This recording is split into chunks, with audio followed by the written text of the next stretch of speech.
This is a crisis. Let's go! This is an emergency. Did you see him jumpstart that sucker? These are the paramedics, and your life could be in their hands. Say my name is Mike, and I'm here to say I'm the best paramedic in the world today. You treat your jobs like summer camp. Some first aid, huh? You don't follow procedure. And then they end up giving you medals for breaking the rules. Thank you. It's the breakthrough comedy that asks the world's most important medical question. What is the treatment for mild anxiety attack? With a stew. Their deeds are courageous. I look death straight in the face and then spit in its eye.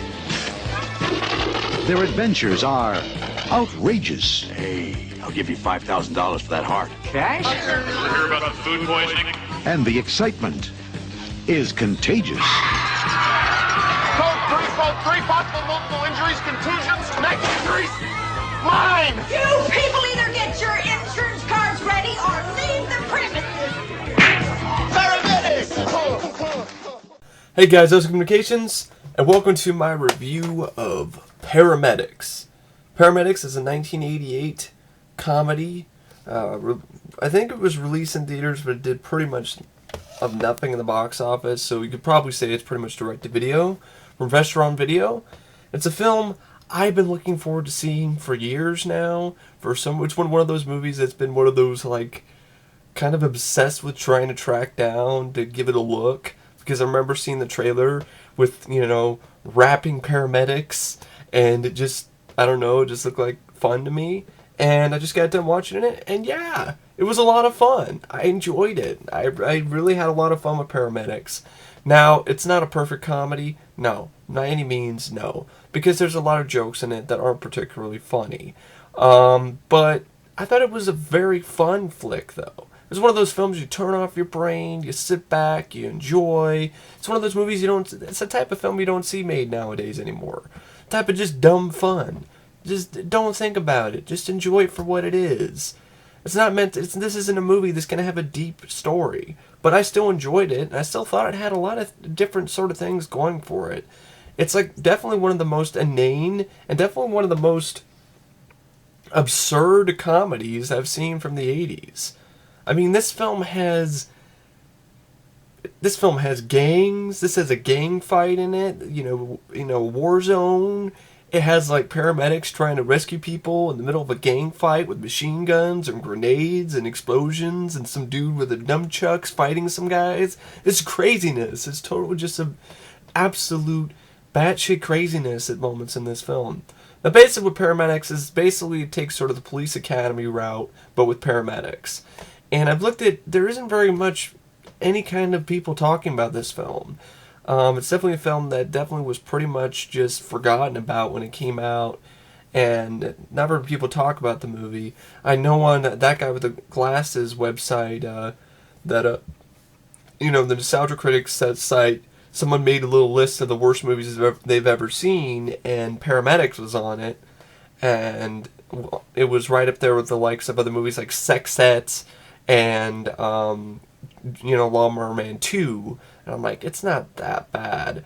I mean, I've seen a lot worse films in this genre. I mean, this is 10 times better than Police Academy 5 or 6, for instance. Or that Firehouse comedy with Kathy Ireland. I think it's Kathy Ireland. That was horrible. I don't remember exactly what it was called, but it was terrible.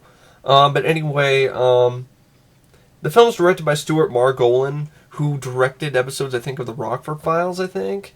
And it stars George Newbern, Christopher McDonald, and John P. Ryan. And it also has a few other cast members. Some that actually surprised me. Sergeant Reed from RoboCop is in this. And he plays like one of the paramedic guys at the South Central Paramedics, at the South Central Medical office or a hospital Robert DoQui. Yeah, he plays a character named Moses. Lawrence-Hilton Jacobs is also in it as a character named Blade Runner. You have Karen Lorre plays this girl named Danger Girl, I guess. That's interesting. Danger Girl. Alright. You have Elaine Wilkes plays this, who's basically the girlfriend of George Newbern.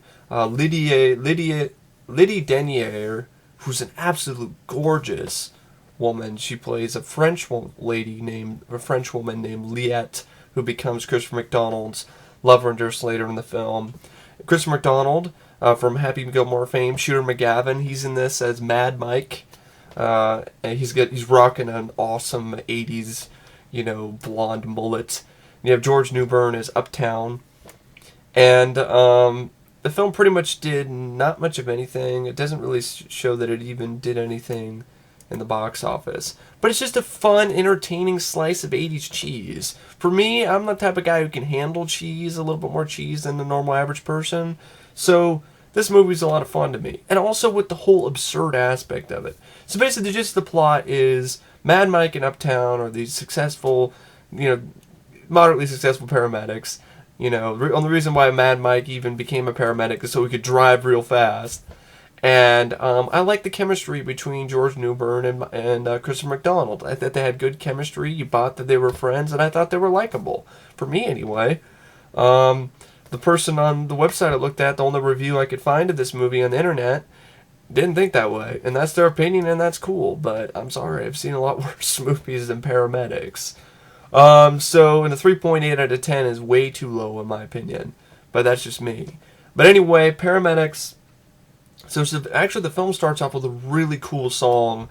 Right off the bat, I really liked the song called "Ride, Ride, Ride" by what's his name?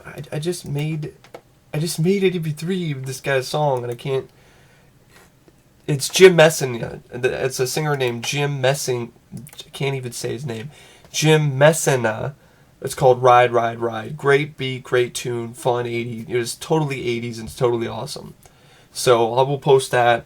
You'll probably see that on my channel. I'll link for that song soon enough because I really enjoyed it. So it starts off good. And they got this tricked out ambulance where they have on top of the ambulance it says heaven, and they got like a sunroof on it and like a surround sound and like speaker system, and they got a phone and they got all this kind of cool stuff. And I thought it was cool, and they nickname it the Beast. They call it the Beast. Like, that's pretty cool. So what happens is series of sort of screwball stuff. You deal with, it's definitely a screwball comedy. So you deal with people who they go in and try to. They basically go in and help a guy who, it's a tennis injury, and the guy's got like tennis elbow, and they screw with him, and all he has is a sprained ankle, but they put him in the ambulance and send him off to the hospital so they can hit on the tennis chicks, and then they basically spark the ire of their captain, who's an insufferable bastard, played by John P. Ryan, who plays Captain Prescott, and what he basically does to screw them over, he sends them to this South Central, basically sends them to sends them back into the, basically sends them into, they're transferred into the South End, rough and tumble district, and that's when they meet up with Blade Runner, played with Lawrence-Hilton Jacobs and a few other actors. There's this one guy who I guess they call him Brain Damage. His name is Benny, I think, played by Javier Grajeda. I thought that guy was really annoying, but it's just me. Or was it John Pleshette? No, it wasn't John Pleshette. That guy was a different guy. Yeah, it was Javier. Yeah, Grajeda. That guy was totally annoying. Well, actually, the beginning of the movie actually started out weird. Like after the cool opening credits and then the song, their first moment on the job is with Ray Walston, and he's a heart attack victim. For some reason, like, there's this really hot, sexy blonde chick who's like half naked, and like there's fog and stuff in the doorway, and like there's this weird running joke where this half naked blonde chick will keep showing up throughout the film, causing all kinds of accidents and shit. I don't know. It's not really that funny. I'm just like, what the fuck? Even the movie ends with this hot chick on a motorcycle and waving the captain, played by John P. Ryan, to come over. And this is the end of the movie where you're just thinking, like, okay, so she's going to make him crash in his car later? What? I don't know. What the hell is this? So anyway, John P. Ryan's the one that ends up transferring them to the South End. And then it's basically what happens is you have this fun sequence where, of course, you get introduced to Robert DoQui's character, Moses. He's got a bad leg, so he uses like a skateboard as his other leg, which sounds as silly. It just sounds as silly as it is. It definitely is. It's a silly movie. And then I thought this was a really fun sequence where they go on a job out to the site of a gang war to help, wounded people and try to get them back to the hospital. And it's literally just a war zone. They're like in the middle of a freaking war zone. There's these guys with hockey masks called the Flaming Skulls, and they're like shooting Uzis on the top of rooftops, shooting at paramedics. I'm like, damn. I've never seen this before. That's what I'm talking about by absurd. It's like you guys in hockey masks shooting paramedics while they're trying to help people. And Mad Mike and Uptown have to use some ingenious ways of helping out Robert DoQui because he ends up going down because he tries to help somebody, but he falls down. He's like, substitution! Because this whole thing is he's, I don't know, got a lot of football analogies. Like, he thinks he's a football coach. And I had fun with that because it's Robert DoQui. It's Sergeant Reed from RoboCop, and he's in this screwball comedy, and I just enjoyed seeing him, playing that type of role. He cracked me up. And then basically what happens is this plot starts to unfold about organ donors, and there's these people who work for the hospital in Uptown or Midtown or wherever who are stealing organs, and then you get like a crazy comeuppance that Uptown and Mad Mike come up with to basically one-up the captain and catch him in on the act of trying to make out with some chick in the hospital. And you got a randomness, like there's a midget and there's a transvestite, and then there's like a dude in an S&M outfit, and there's this movie's PG-13 and it has like 3 different shots of full frontal nudity. I'm like, damn, man, the 80s PG-13 was a lot different than PG-13 nowadays. And so you could actually see the full titties. So then craziness, just an absolutely absurd, crazy plot. Mad Mike meets up with some French woman who is absolutely, like I said before, the actress, who plays Lydie Denier, is absolutely drop dead gorgeous. They fall in love. She needs a heart, but her heart was stolen, by the donor guy. So it becomes a madcap sort of chase to find her heart back, get her heart back, and also screw the captain over. And in the end, everything works out. Like, after they screw the captain over and catch him in the act, and he gets kissed on the forehead by the midget and the S&M guy and the transvestite guy, and they had a party in the hospital, and then what happens is the freaking Flaming Skulls guys show up in the hospital and start shooting at people. And so you have a chase between Mad Mike and Uptown trying to get away from these guys, and then basically they end up going through a chase, and they end up getting, the bad guys end up basically crashing. One of their cars explodes. Another one, there's a little chase, and the paramedics guys, Mad Mike and Uptown, shoot them with a fire extinguisher, and they crash. And what happens basically is they end up stopping the bad guys conveniently. Yet's heart is right there, and they save it, put it on ice. And then the end of the movie is basically Mad Mike and Uptown get medals from the chief, and John P. Ryan gets a medal or whatever too, but then, he gets permanently, transferred to the South Side District, and he falls and faints on his ass, and then you have the midget guys like, ha ha ha ha, it's just totally craziness, it's insane. And the movie ends with that awesome song that opened in the end credits. Of course, you have the crazy blonde chick who, causes, all kinds of disasters every time she shows up. And you also have these two, they're called the albino twin guys, and they pick up like a hot chick, and then they get in a crash, and I think it's the same chick. So she's also in the. It's like everything. It is a weird running gag with this, like, angel of death or some shit. But either way, I enjoyed the film regardless. It's a dumb, stupid movie, but I had a lot of fun. Some of the gags didn't work, but other gags did.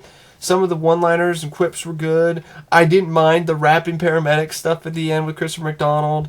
Paramedics. but I just, because I like the Dragnet rap, and that kind of reminded me of that. But either way, I really enjoyed the film, and it's on YouTube, and none the best of quality. But I would recommend the film. I enjoyed it. If you like screwball, 80s comedies, you should check out Paramedics. If I was rated out of 5 stars, I'm gonna give it 3.5, and that's Paramedics. And I will see you guys later. See ya.